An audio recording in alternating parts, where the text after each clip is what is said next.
દુનિયાભરના પતિઓએ પોતાની બેવફા પત્નીઓથી સાવધાન થઈ જવાનો સમય આવી ગયો છે. જો કે બધી પત્નીઓ એવી નથી હોતી, પણ છેલ્લે એવી 3-4 ઘટનાઓ સામે આવી જેમાં મેરઠની મુસ્કાને પ્રેમી સાથે રહેવા માટે પોતાના જ પતિની હત્યા કરી બ્લુ ડ્રમમાં લાશ ભરી દીધી. બીજી ઘટનામાં પહાડ પરથી ધક્કો પણ મારી દેવામાં આવ્યો. હજુ એક જગ્યાએ પત્નીએ પતિના ભોજનમાં ઝેર ભેળવી દીધું.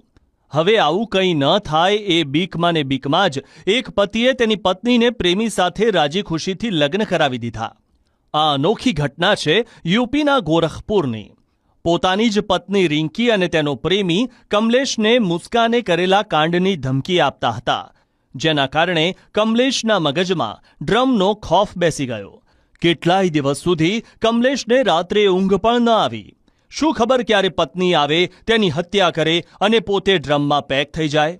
બસ આ જ ડરના માર્યા કમલેશે રાજી ખુશીથી પત્નીને પોતાના પ્રેમી સાથે લગ્ન કરાવીને મોકલી દીધી.